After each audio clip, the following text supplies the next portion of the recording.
जिनकी लंबाई नहीं बढ़ रही है। अगर ऐसे बच्चे आपके घर में हैं जिनके बारे में आपको लगता है कि लंबाई नहीं बढ़ रही है, इनको नियमित चूना खिला दीजिए, गेहूं के दाने के बराबर, साल भर खिला दीजिए, लंबाई बहुत बढ़ेगी। जो घर में ऐसे बच्चे हैं जिनकी बुद्धि कम है, मतिमंद बच्चे जिनको हम कहते हैं, मेंटली रिटार्डेड, उन सब बच्चों की सबसे अच्छी दवा ये चूना। 2-3 साल लगातार खिलाइए, गेहूं के दाने के बराबर, दही में नहीं तो पानी में, नहीं तो दाल में। हमारे घर में माताएं हैं जिनकी उम्र 50 वर्ष हो गई है, और जिन माताओं की उम्र 50 वर्ष हो जाती है उनका मासिक धर्म बंद होता है, मासिक चक्र बंद होता है। फिर वो माताओं को जितनी तकलीफें होती हैं मासिक चक्र बंद होने से, उनकी सबसे अच्छी दवा ये चूना ही है। आप उनको कहिए रोज चूना खाएं, गेहूं के दाने के बराबर। हमारी यहाँ बहुत सारी बहनें बैठी हैं, इस बात को ध्यान से सुने। घर में हमारी सभी बहनें और माताएं जो मासिक धर्म की समस्या से परेशान है, उनका मासिक धर्म समय से नहीं आता है तो बहुत खून आता है, या उसमें कई बार समय बहुत लगता है, इन सब मासिक धर्म की बीमारियों में दर्द बहुत होता है। आप चूना खाइए, गेहूं के दाने के बराबर, दही में, नहीं तो दाल में, नहीं तो गर्म पानी में। ये जो चूना है ना, ये बहुत अद्भुत दवा है उन सभी मरीजों के लिए जिनको पीलिया होता रहता है, अक्सर जॉन्डिस। जिनको भी जॉन्डिस होता है उनको आप गन्ने के रस में गेहूं के दाने के बराबर चूना मिला के दीजिए। आधा गिलास गन्ने का रस, गेहूं के दाने के बराबर चूना, बहुत जल्दी पीलिया ठीक होगा और बार बार पीलिया होना बंद होगा। ये जो चूना है ना, ये नपुंसकता की बहुत अच्छी दवा है। अगर कोई पुरुष ऐसा है जिसके वीर में शुक्राणुओं की संख्या एकदम नील है या बिल्कुल कम है, उनको आप चूना खिलाइए, 2-3 साल चूना दीजिए उनको गन्ने के रस में, वीर में शुक्राणुओं की संख्या बढ़ेगी। ऐसी कई माताएं जिनके शरीर में अंडे नहीं बनते, ओव्यूलेशन का उनका गड़बड़ी है, उनको आप चूना खिलाइए, बहुत जल्दी उनकी बीमारी ठीक हो। ये जो चूना है ना, आपके रीढ़ की हड्डी में कहीं कोई तकलीफ आ जाए, जैसे कई बार रीढ़ की हड्डी का जो लंबर रीजन है इसमें गैप आ जाता है, L1, L2, L3, L4 के बीच में गैप आ जाता है, इसको ठीक करने की ताकत चूने में ही। चूना खाइए। कभी हड्डी क्रैक हो जाए तो हड्डी को जोड़ने की सबसे ज्यादा ताकत चूने में, चूना खाइए। एड़ी की दर्द है, पैर की एड़ी का दर्द है, चूना खाइए, ठीक होगा। पंजों में दर्द है, चूना खाइए, ठीक होगा। आपके दांत में अक्सर ठंडा गर्म पानी लगता है तो आप चूना खा लीजिए, बिल्कुल ठीक हो जाए। दांत में कीड़े बहुत लगते हैं, चूना खाइए, नहीं लगेंगे। दांत हिलते हैं, कमजोर हैं, चूना खाइए, मजबूत हो जाए। ये एक चूना 70 बीमारियों में काम आता है, 70। और ये ईश्वर ने हमें सबसे ज्यादा दिया है, 70 बीमारियों में काम आता है। आप कभी भी इसको याद रखिए। मैं सबको यही कहता रहता हूं कि आप चूना खाइए, चूना लगाइए मत कभी किसी को। ये चूना लगाने के लिए नहीं है, खाने के लिए। और ये चूना हम खाएं तो 2 ही बातें याद रखनी है। पत्थर वाला खाना है, पत्थर वाला चूना एक आता है, एक सीप वाला भी आता है, तो सीप वाला नहीं खाना, पत्थर वाला। और यही चूना है पत्थर वाला जो पान की दुकान में मिलता है, तो वहां से आप कभी भी ले सकते हैं। अगर यहाँ कोई किसान भाई बैठे हैं और जो गाय भैंस पालते हैं, वो मेरी बात बड़े ध्यान से सुने कि गाय और भैंस को हर दिन पानी में मिलाकर चूना दीजिए आप।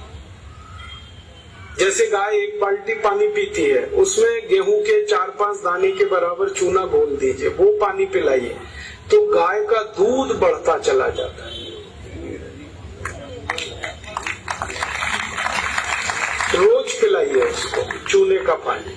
ऐसे ही भैंस है आपके पास, अगर भैंस, तो भैंस को भी चूने का पानी पिलाइए, उसका दूध बढ़ता चला जाता है।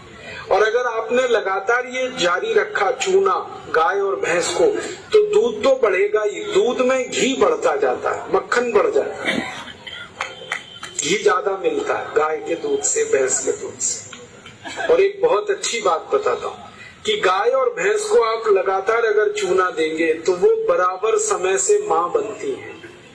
आपको मालूम है कई बार गाय और भैंस माँ नहीं बन पाती। हम लगातार प्रयास करते हैं, वो गर्भ धारण नहीं कर पाती, और थोड़े दिन आप उनको चूना खिला दो, वो तुरंत गर्भ धारण कर लेती। चूना बांझपन की सबसे अच्छी दवा है।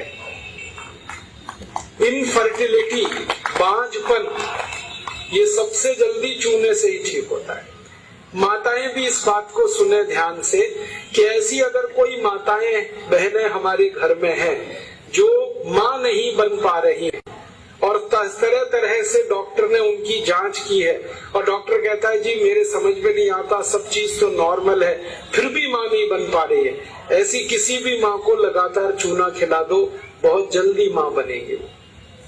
और माताएं बहनें ये बात मेरी हमेशा याद रखें कि ऐसी कई माताएं होती हैं जो गर्भ धारण तो कर लेती हैं लेकिन महीने 2 महीने में गर्भपात हो जाता है उनका। कोई कारण हो सकता है, 1 महीने में, किसी का 2, किसी का 3 महीने में गर्भपात हो जाता है। ऐसी सब माताओं को चूना खिलाइए, कभी भी गर्भपात नहीं होगा।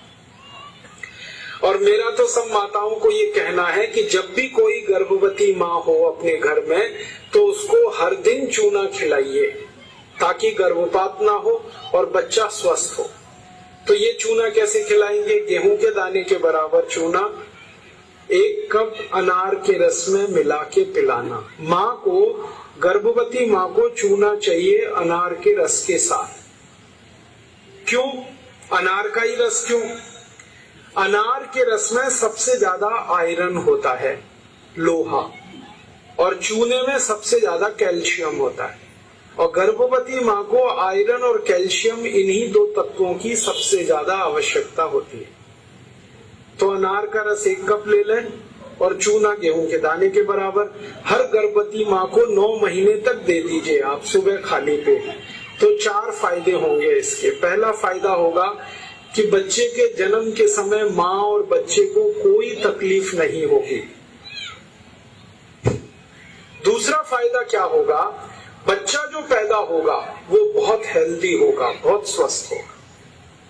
और तीसरा फायदा पता है क्या होगा? वो बच्चा बहुत इंटेलिजेंट होगा, बहुत ब्रिलियंट होगा। जिसकी माँ ने चूना खाया 9 महीने, उसकी IQ लेवल बहुत ऊंची होती है। और चौथा सबसे बड़ा फायदा ये होता है कि वो बच्चा जीवन में कभी भी किसी गंभीर बीमारी से परेशान नहीं होगा। बस हमें क्या करना है? हर गर्भवती माँ को 1 कप अनार का रस और गेहूं के दाने के बराबर चूना मिला के पिलाते हैं। मैंने देखा जितनी माताओं ने अनार का रस और चूना लिया 9 महीने, किसी को ऑपरेशन नहीं कराना पड़ा, सबकी डिलीवरी नॉर्मल डिलीवरी हुई और बच्चा सभी का स्वस्थ और तंदुरुस्त, और वो बहुत होशियार और इंटेलिजेंट और जीवन में बीमार ना पड़े। ऐसी बढ़िया परिणाम हमें मिलते हैं अगर किसी माँ को हम चूना खिलाएं। तो आप ये चूने के बारे में याद रखिए, ये बहुत कीमती दवा है। हालांकि इसकी कॉस्ट कम है लेकिन वैल्यू बहुत है इसकी। सस्ता मिलता है, 50 पैसे में इतना चूना मिल जाएगा कि 2-4 महीने खा सके, क्योंकि भगवान ने प्रचंड मात्रा में हमको ये दिया है। इसे याद रखिए। बस एक ही व्यक्ति चूना ना खाएं, एक सावधानी है इसमें। जिनको पथरी की बीमारी है, जिनको गॉल ब्लैडर स्टोन है, वो चूना ना खाएं। जिनको किडनी स्टोन है वो चूना ना खाएं। जिनको मूत्रपिंड में पत्थर है वो चूना ना खाएं। बाकी सब खाएं।